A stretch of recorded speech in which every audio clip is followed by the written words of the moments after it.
তুমি যদি ভাবো ব্রহ্মচার্য মানে শুধু পুরুষদের জন্য, তাহলে তুমি আজ একটা বিশাল ভুল ভাঙতে যাচ্ছ। কারণ সত্যি কথা হলো, স্ত্রী ব্রহ্মচার্য হচ্ছে এমন এক মহাশক্তি যা শুধু একজন নারীর জীবন নয়, পুরো মানবতার ভবিষ্যৎকেও বদলে দিতে পারে। বাস্তবতার মুখোমুখি হও। আজকের আধুনিক সমাজে ফ্রিডম, ইন্ডিপেন্ডেন্স, চয়েস এসব শব্দ দিয়ে নারীদের এমন এক ভুল স্বাধীনতার ফাঁদে ফেলা হয়েছে, যেখানে নিজের শরীরকে শুধু ভোগের বস্তু ভেবে ব্যবহার করা হচ্ছে। কিন্তু বাস্তবতা হচ্ছে, নারীর শরীর কেবল ভোগের জন্য নয়, বরং সৃষ্টি শক্তির জন্য। একজন নারী যখন নিজের যৌন শক্তিকে সংরক্ষণ করে, নিয়ন্ত্রণ করে, তখন সে শুধুমাত্র একজন নারী থাকে না, সে হয়ে ওঠে দেবী। প্রাচীন ভারতের গোপন জ্ঞান। প্রাচীন ভারত শুধু দর্শন আর আধ্যাত্মিক জ্ঞানের দেশ নয়, এটা ছিল নারী শক্তির পূজার দেশ। তুমি ভেবেছ কেন দুর্গা, কালী, সরস্বতী এইসব দেবীরা সৃষ্টি হল? কারণ তারা প্রতীক যে নারীর ব্রহ্মচর্য মানেই অদম্য শক্তি। একজন নারী যদি নিজের কামশক্তিকে ছড়িয়ে দেয়, তবে সেটা কেবল ক্ষয় করে। কিন্তু যদি সেই শক্তিকে ফিরিয়ে নেয় নিজের অন্তরে, তবে সেটা হয়ে যায় অগ্নি, যা জ্ঞান জাগায়, চেতনা বাড়ায় আর পৃথিবীকে কাঁপিয়ে দেয়। দর্শন শাস্ত্রের চোখে স্ত্রী ব্রহ্মচার্য। উপনিষদ আর দর্শন শাস্ত্র বলছে, ইন্দ্রিয় নিগ্রহ মানে নিজের ইন্দ্রিয়কে জোরে করা, নারী পুরুষ উভয়ের জন্যই সমান জরুরি। নারীর ইন্দ্রিয় নিগ্রহ শুধু তাকে পবিত্র রাখে না, তাকে করে তোলে তপস্বিনী। আর এক তপস্বিনী নারীর শক্তি কেবল পরিবার নয়, পুরো সমাজকে আলো দিতে পারে।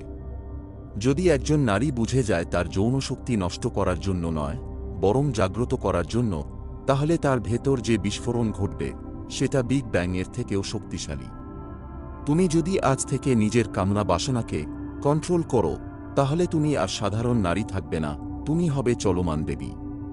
আজকের এই ভিডিওতে আমরা জানব স্ত্রী ব্রহ্মচর্যের আসল মানে কি, কেন প্রাচীন ভারতের নারী ঋষিরা বিশ্বকে আলো দিয়েছিল, কিভাবে নারী নিজের যৌন শক্তিকে আধ্যাত্মিক শক্তিতে রূপান্তর করতে পারে, আর কেন এই শক্তি আজকের নারীদের মুক্তির একমাত্র চাবিকাঠি। স্ত্রী ব্রহ্মচার্যের আসল রহস্য। প্রথমে একটা ভুল ভাঙা দরকার। অনেকে ভাবে ব্রহ্মচার্য মানেই বিয়ে না করা বা যৌনতা থেকে সম্পূর্ণ দূরে থাকা। কিন্তু আসল সত্যি হচ্ছে, ব্রহ্মচার্য মানে হচ্ছে যৌন শক্তিকে নিয়ন্ত্রণ করে তাকে উচ্চতর শক্তিতে রূপান্তর করা। একজন নারী যখন নিজের কাম বাসনাকে নিজের ইচ্ছাশক্তির মাধ্যমে নিয়ন্ত্রণ করে, তখন তার ভিতর জন্ম নেয় এক অদম্য আধ্যাত্মিক শক্তি। সহজ করে বলি, নারীর শরীর হচ্ছে একটা এনার্জি জেনারেটর। যদি সে তার শক্তিকে নষ্ট করে, তবে সে দুর্বল হয়।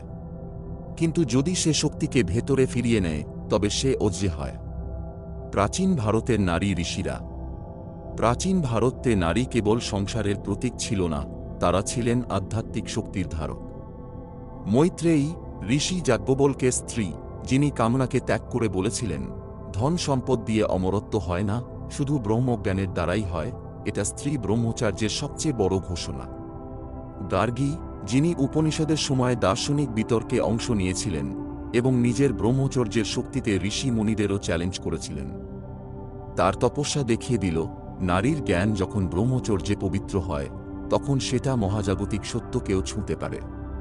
অনসুয়া, যিনি পতিব্রতা, তপস্বিনী আর স্ত্রী ব্রহ্মচার্যের প্রতীক, তার সাধনার শক্তিতে দেবতাদেরও বশ করা সম্ভব হয়েছিল।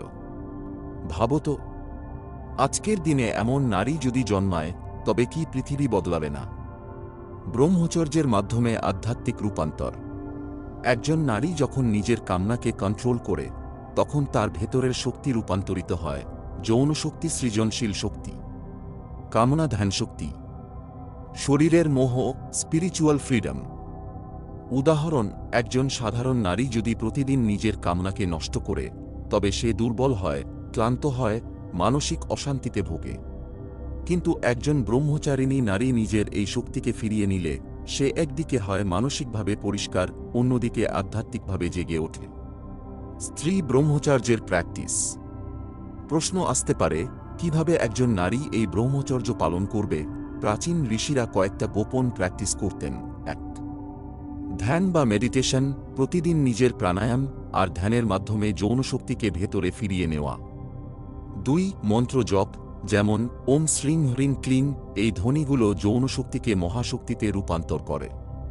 3. তপস্যা, শরীরকে আরাম না দিয়ে নিয়ম শৃঙ্খলার জীবন যাপন করে নারী নিজের ভিতর শক্তিকে জাগায়।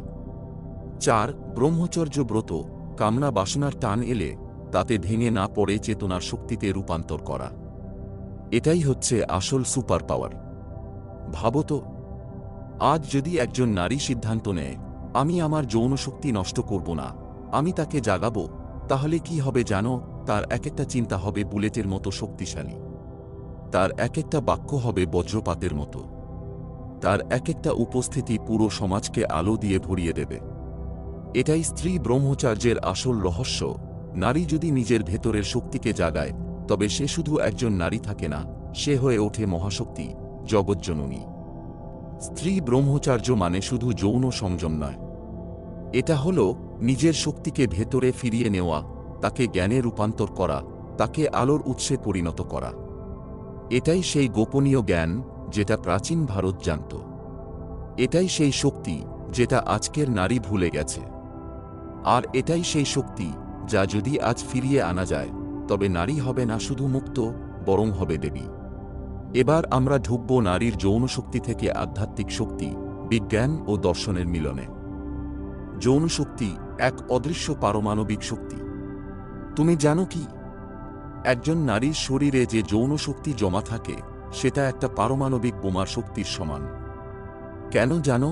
কারণ সেই শক্তি একটা নতুন প্রাণ সৃষ্টি করতে পারে। একটা সন্তান জন্ম দেওয়া কি ছোট ব্যাপার? একটা শরীরের ভিতর আরেকটা শরীর তৈরি করা, এটাই তো মহাবিশ্বের সবচেয়ে বড় ক্রিয়েশন প্রসেস। কিন্তু আজকের দিনে কি হচ্ছে? এই যৌন শক্তি বিনা নিয়ন্ত্রণে ছড়িয়ে দেওয়া হচ্ছে। ফলে নারীরা নিজেদের ভেতরের মহাশক্তিকে নষ্ট করে দুর্বল হচ্ছে। বিজ্ঞান বলছে, যখন একজন নারী নিজের যৌন শক্তিকে ধরে রাখে, তখন তার শরীরের হরমোন সঠিকভাবে কাজ করে। পিটুইটারি গ্রন্থি, এটা ব্রহ্মচর্যের মাধ্যমে বেশি সক্রিয় হয়।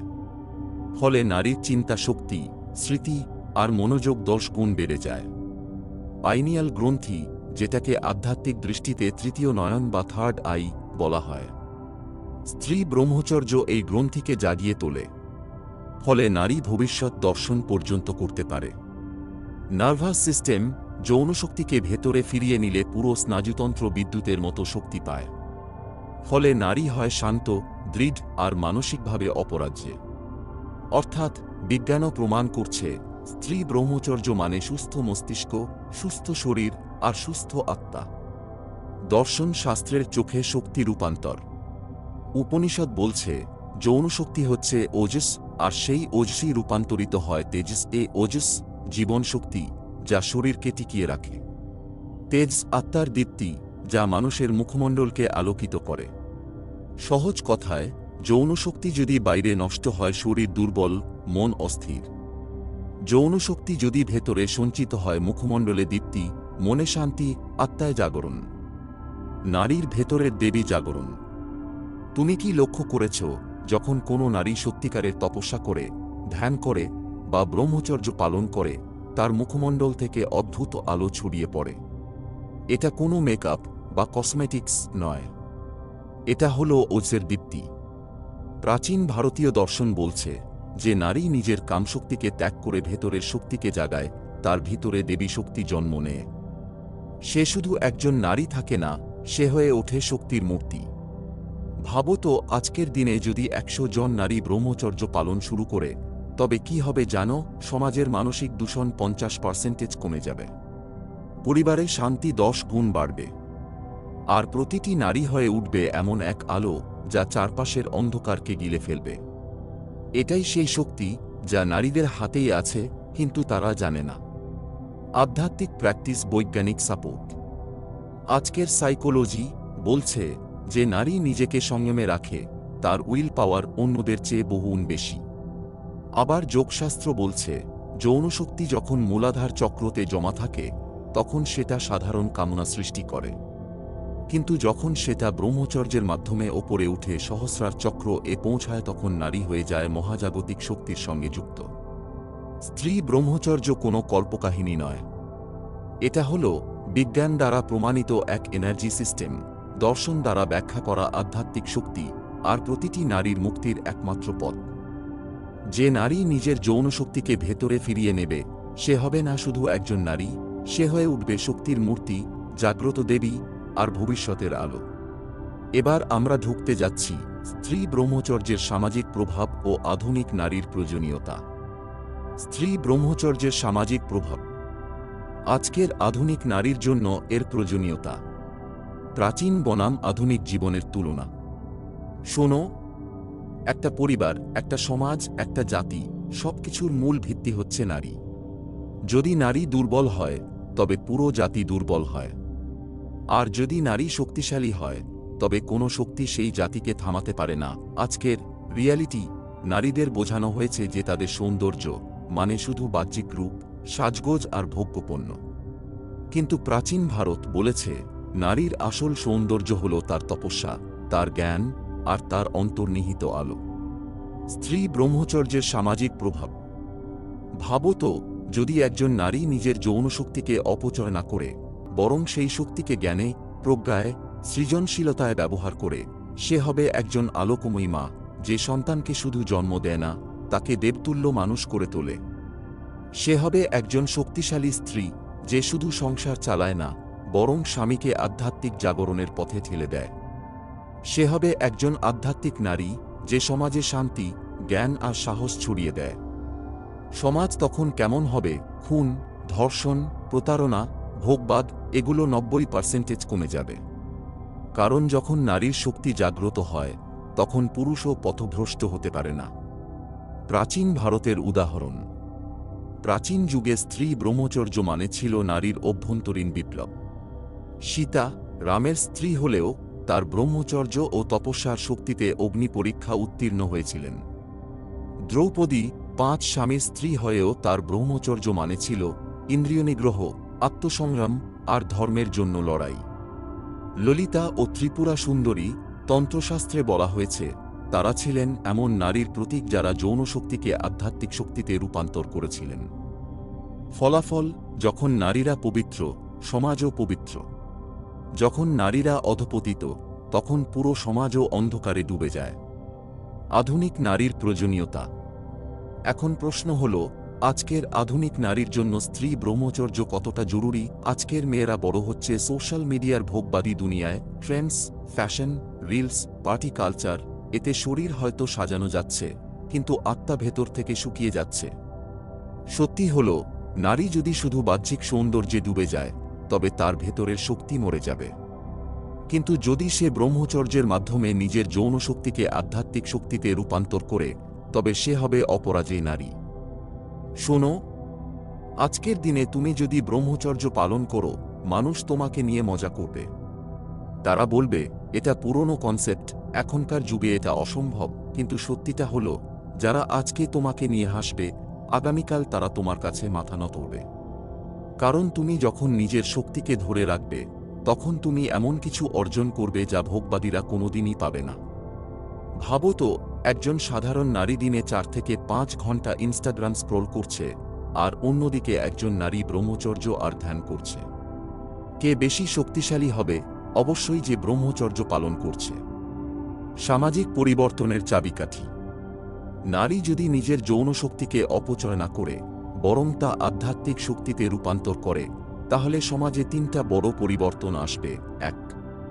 পরিবার হবে মন্দিরের মতো, মা হবে আলোকময়ী, সন্তান হবে ধার্মিক আর শক্তিশালী। 2. সমাজ হবে নিরাপদ। নারী যদি নিজের শক্তিকে ধরে রাখে, তবে পুরুষও তার প্রতি সম্মান দেখাতে বাধ্য হবে। 3. জাতি হবে উন্নত, কারণ শক্তিশালী নারী মানেই শক্তিশালী জাতি। স্ত্রী ব্রহ্মচর্য মানে কোনো কষ্ট নয়, এটা হলো নারী মুক্তির আসল পথ। ভোগবাদ নারীর শক্তি কেড়ে নেয়, কিন্তু ব্রহ্মচর্য সেই শক্তিকে ফিরিয়ে দেয়। আজকের দিনে যদি নারী এই জ্ঞানটা বুঝে যায়, তবে পৃথিবী বদলাতে সময় লাগবে না। কারণ নারী শুধু একজন ব্যক্তি নয়, নারী হল সমাজের ভবিষ্যৎ। আর সেই ভবিষ্যৎ নির্ভর করছে নারীর ব্রহ্মচর্যের ওপর। এবার আমরা ঢুকব স্ত্রী ব্রহ্মচর্যের পথ, বাস্তব অনুশীলন। প্রশ্ন, স্ত্রী ব্রহ্মচর্য পালন করা যায় কিভাবে? শোনো, তত্ত্ব, দর্শন, আধ্যাত্মিক আলোচনা সবই ভালো, কিন্তু আসল চ্যালেঞ্জ হল এই শক্তিকে নিজের জীবনে ব্যবহার করা যায় কিভাবে। তাই এখন আমি তোমাকে বলবো প্র্যাকটিক্যাল রোডম্যাপ, যেটা মেনে চললে আজকের একজন নারীও নিজের যৌন শক্তিকে আধ্যাত্মিক শক্তিতে রূপান্তর করতে পারবে। 1. শরীর নিয়ন্ত্রণ। প্রতিদিন ভোরে ওঠো। 5টা ব্রহ্ম মুহূর্ত স্নান করার আগে ঠান্ডা জল ব্যবহার করো। এতে শরীরের কামনা কমে। হালকা খাবার খাও। ঝালো মশলা, নেশাজাতীয় খাবার কামনা বাড়ায়। দুধ, ফল, শাকসবজি কামনা নিয়ন্ত্রণ করে। 2. মন নিয়ন্ত্রণ। প্রতিদিন অন্তত 30 মিনিট ধ্যান বা মেডিটেশন। শ্বাসে মনোযোগ দাও, চিন্তাধারা ধীরে ধীরে পরিষ্কার হবে। প্রতিবার যখন কামনা মাথায় আসবে তখন তাকে দমন করো না, বরং শ্বাসের দিকে মনোযোগ ফেরাও। মনকে দমন করলে সে বিদ্রোহী হয়, কিন্তু সচেতন করলে শান্ত হয়। 3. মন্ত্র জপ। মন্ত্র মানে হল ভাইব্রেশন। নারীর ব্রহ্মচর্য রক্ষার জন্য সবচেয়ে শক্তিশালী কয়েকটি মন্ত্র: ওম দুর্গায় নমঃ, ওম হ্রিং শ্রীং মা কালিকই নমঃ প্রতিদিন 108 বার জপ করো। এটা যৌন শক্তিকে সরাসরি মস্তিষ্কে রূপান্তর করবে। 4. তপস্যা। তপস্যা মানে নিজেকে চ্যালেঞ্জ দেওয়া। যেমন মোবাইল, সোশ্যাল মিডিয়ার আসক্তি কমানো, অপ্রয়োজনীয় ফ্যাশন ও ভোগবাদ থেকে দূরে থাকা, অহেতুক সম্পর্ক থেকে নিজেকে বাঁচানো। যখন তুমি নিজেকে সীমাবদ্ধ করো তখন শক্তি ভেতরে জমা হয়। 5. কুণ্ডলিনী শক্তি জাগরণ। নারীর যৌন শক্তি শুধু সংযমের জন্য নয়, বরং তাকে আধ্যাত্মিক শক্তিতে জাগানোর জন্য। কুণ্ডলিনী যোগ হল সেই গোপন পথ। মূলাধার চক্রতে কামনা জমা থাকে। ব্রহ্মচর্য ও প্রাণায়াম করলে সেই শক্তি ধীরে ধীরে ওপরে উঠে আসে। যখন সেটা আজ্ঞা চক্রতে পৌঁছায় তখন নারী পায় অন্তর্দৃষ্টি। আর যখন সেটা সহস্রার চক্রতে পৌঁছায় তখন নারী মহাজাগতিক শক্তির সঙ্গে যুক্ত হয়ে যায়। এটা হল সর্বোচ্চ স্তর, যৌন শক্তি, আধ্যাত্মিক শক্তি, দেবী শক্তি। 6. সেবা। নারীর আসল ব্রহ্মচর্য তখনই পূর্ণ হয় যখন সে নিজের শক্তিকে কেবল নিজের জন্য ব্যবহার না করে বরং সমাজের জন্য দেয়। পরিবারে ভালোবাসা ছড়ানো, অন্যকে সাহায্য করা, সন্তানকে শুধু পড়াশোনা নয়, আধ্যাত্মিক মূল্যবোধ শেখানো। এটাই হল আসল দেবী রূপ। ভাবত, যদি আজকের দিনে একজন নারী এই 6টা ধাপ মেনে চলে তবে কি হবে জানো? তার চোখে জ্বলে উঠবে অদ্ভুত দীপ্তি। তার কণ্ঠ হবে বজ্রের মতো শক্তিশালী। তার উপস্থিতি হবে এমন আলো যা অন্ধকারকে গিলে ফেলবে। আর যদি এমন 1000 জন নারী ব্রহ্মচর্য পালন শুরু করে তাহলে পুরো জাতি জেগে উঠবে। তাহলে সমাজ হবে পবিত্র। তাহলে পৃথিবী হবে আলোকিত। কারণ স্ত্রী ব্রহ্মচর্য মানেই হল নারীর ভেতরে দেবীকে জাগানো। স্ত্রী ব্রহ্মচর্য কোনো বইয়ের কথা নয়, এটা একেবারে প্র্যাকটিক্যাল লাইফস্টাইল। শরীর নিয়ন্ত্রণ, মন নিয়ন্ত্রণ, মন্ত্র জপ, তপস্যা, কুণ্ডলিনী জাগরণ আর সেবা, এই 6টি ধাপ যে নারী পালন করবে সে হবে এক চলমান দেবী। শোন, এখানেই আসল রহস্য আরও গভীর হতে চলেছে। আমরা এখন ঢুকব স্ত্রী ব্রহ্মচর্যের এমন এক স্তরে যেখানে শুধু শরীর নয়, মনের ভেতরের অদৃশ্য শক্তির খেলা লুকিয়ে আছে। প্রাচীন ভারতীয় দর্শনে স্ত্রী ব্রহ্মচর্য মানে কেবল দমন নয়, বরং ট্রান্সফরমেশন। ভাবত, একটা নারী যদি তার কামশক্তিকে সঠিকভাবে পরিচালনা করতে পারে তবে সে কেবল সংসার চালানোতেই নয়, বিশ্বকে চালানোর ক্ষমতা অর্জন করতে পারে।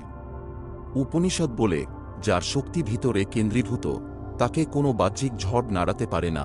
এটাই স্ত্রী ব্রহ্মচর্যের গুপ্ত নিয়ম। এখন প্রশ্ন হল, স্ত্রী ব্রহ্মচর্য আসলে কিভাবে কাজ করে? শরীরে যখন কাম চিন্তা ওঠে তখন ব্রেইন একটা এনার্জি সার্কিট চালু হয়। যদি সেই এনার্জি বাহিরের দিকে প্রবাহিত হয় তাহলে তুমি দুর্বল হবে, কিন্তু যদি সেই এনার্জি ভেতরের দিকে ফিরিয়ে আনতে পারো তখন সেটাই হবে ওজস, মানে আধ্যাত্মিক দীপ্তি। এখন কল্পনা করো এক নারী যিনি ব্রহ্মচর্য পালন করছেন। তার চোখে থাকবে অন্যরকম দীপ্তি, তার কণ্ঠে থাকবে অদ্ভুত ক্ষমতা, তার উপস্থিতিতেই মানুষ প্রভাবিত হবে। কারণ তিনি নিজের কামশক্তিকে হারাননি, বরং সেটাকে দিব্য শক্তিতে রূপান্তর করেছেন। ভাগবত গীতা বলে, যিনি ইন্দ্রিয়কে জয় করেছেন তিনি প্রকৃত যোদ্ধা। আর এক নারী যখন ইন্দ্রিয়কে জয় করে তখন তিনি শুধু যোদ্ধাই নন, তিনি হয়ে ওঠেন ঋণী। এখন শোনো, স্ত্রী ব্রহ্মচর্যের সবচেয়ে বড় বাস্তবতা হল এটা কেবল ব্যক্তিগত নয়, সামাজিক শক্তিও। যে সমাজে নারীরা নিজেদের শক্তিকে ব্রহ্মচর্যের মাধ্যমে নিয়ন্ত্রণ করেছে, সেই সমাজ কখনো দুর্বল হয়নি। প্রাচীন ভারতের আর্য নারী, ঋষিকারা, ব্রহ্মবাদিনী, তাঁরা ছিলেন জ্ঞানের শিখা, শক্তির প্রতীক। তাই আজকের নারী যদি এই সত্যটা বুঝতে পারে, তাহলে শুধু তার নিজের জীবনই নয়, পুরো জাতি, পুরো পৃথিবী পরিবর্তিত হয়ে যাবে। প্রশ্ন হল, কিভাবে শুরু করবে? ১. প্রথমে নিজের চিন্তাকে নিয়ন্ত্রণ করো। ২. তারপর ধ্যান বা মেডিটেশন ও প্রাণায়াম দিয়ে শক্তিকে ভেতরে ফেরাও। ৩. আর প্রতিদিনের কাজে কামশক্তিকে সৃজনশীল শক্তিতে রূপান্তর করো। মনে রেখো, স্ত্রী ব্রহ্মচর্য কোনো দমন নয়, এটা হলো এনার্জির রিডাইরেকশন। তুমি যতই ভেতরে সেই শক্তিকে জমা করবে, ততই তুমি হবে আত্মবিশ্বাসী, আধ্যাত্মিক দীপ্তিময় এবং প্রকৃত শক্তির উৎস। শেষ কথা, নারীর ভেতরে যে শক্তি আছে, সেটা যদি সঠিক পথে পরিচালিত হয়, তাহলে কোনো শক্তি তাকে থামাতে পারবে না। স্ত্রী ব্রহ্মচর্যই হল সেই চাবি যা খুলে দেয় নারীর অসীম সম্ভাবনার দরজা। বন্ধু, এখন আমি তোমাকে একদম গভীর জায়গায় নিয়ে যাচ্ছি, যেখানে স্ত্রী ব্রহ্মচর্যের প্রকৃত শক্তি লুকানো। তুমি কি জানো, প্রাচীন ভারতীয় দর্শনে স্ত্রী ব্রহ্মচর্যকে শুধু শারীরিক নিয়ন্ত্রণ নয়, বরং মানসিক ও আত্মিক বিকাশের মূল ভিত্তি হিসেবে দেখা হতো। মন, প্রাণা আর চিত্তের নিয়ন্ত্রণ যখন একজন নারী ব্রহ্মচর্য পালন করেন, তখন তিনি শুধু তাঁর শরীরকে নয়, মাইন্ড, প্রাণা আর চিত্তকে শুদ্ধ করেন। মন শান্ত হয়, কামনা কমে, আর ভিতরের অন্তর্দৃষ্টি জেগে ওঠে। উপনিষদের সত্য। ছান্দোগ্য উপনিষদ বলছে, যিনি ইন্দ্রিয়কে জয় করেন, তিনি সত্যিকারের শক্তিশালী। এখানে স্ত্রী পুরুষ ভেদ নেই। স্ত্রী যদি কামনা বাসনা জয় করে, তাঁর শক্তি হাজার সূর্যের আলোর মতো দীপ্তিমান হয়। ব্রহ্মচর্যের ৩ স্তম্ভ। ১. শরীরের সংযম, কামনা নিয়ন্ত্রণ। ২. মনের সংযম, কল্পনা ও চিন্তার শুদ্ধতা। ৩. আত্মার সংযম, ভক্তি, সাধনা, ঈশ্বর চিন্তা। এখন তুমি হয়তো ভাবছ, আরে এত কঠিন। আজকের আধুনিক সময়ে এটা সম্ভব। বন্ধু, আমি বলছি, হ্যাঁ, সম্ভব। কিন্তু এটা একদিনে হয় না। যেমন আগুন জ্বালাতে কাঠ, বাতাস আর ধৈর্য লাগে, তেমনি ব্রহ্মচর্য গড়তে লাগে আত্মশৃঙ্খলা। আধুনিক বাস্তবতা আজকের যুগে মিডিয়া, সোশ্যাল নেটওয়ার্ক, চারপাশের প্রলোভন নারীদের মনে এক ধরনের বিভ্রান্তি তৈরি করছে। কিন্তু মনে রেখো, একজন স্ত্রী যদি তাঁর শক্তিকে বাইরে নষ্ট না করে ভেতরে ধরে রাখেন, তবে তাঁর চোখের দৃষ্টি দিয়েই মানুষ কাঁপবে। তাঁর কণ্ঠস্বর হবে প্রেরণার আগুন। তাঁর উপস্থিতিই হবে ঈশ্বরের শক্তির প্রতিচ্ছবি। দর্শন শাস্ত্রের ব্যাখ্যা। সাংখ্য দর্শন বলছে, শক্তি যখন সংযত হয়, তখনই তা সৃষ্টিশক্তিতে রূপ নেয়। অর্থাৎ স্ত্রী যখন কামনা থেকে শক্তি ফিরিয়ে আনেন, তখন তার মধ্যে জাগে সৃষ্টি করার ক্ষমতা, আত্মার দীপ্তি, অপরাজেয় আত্মবিশ্বাস। শোনো, যদি তুমি একজন নারী হয়ে থাকো আর এই ভিডিও শুনছ, তোমার ভেতরে এমন এক শক্তি আছে যা পুরুষের থেকেও গভীর, যা দেবীর থেকেও রহস্যময়, আর সেই শক্তি হল স্ত্রী ব্রহ্মচর্যের আগুন। এই আগুন যদি তুমি জ্বালাতে পারো, তুমি শুধু তোমার জীবন পাল্টাবে না, তুমি পৃথিবীর ইতিহাস পাল্টে দেবে। এখান থেকে আমি তোমাকে পরের অংশে দেখাবো কিভাবে প্রাচীন ভারতের নারীরা ব্রহ্মচর্যের মাধ্যমে দেবীর আসনে পৌঁছেছিল, আর কিভাবে আজকের যুগেও তুমি সেটা করতে পারো, আর কিভাবে স্ত্রী ব্রহ্মচর্য প্র্যাকটিক্যালি জীবনে প্রয়োগ করা যায়, যেমন ধ্যানের পদ্ধতি, দৈনন্দিন অভ্যাস ইত্যাদি জানবে। এখানেই আজকে শেষ করি, দেখা হবে পরের অংশে।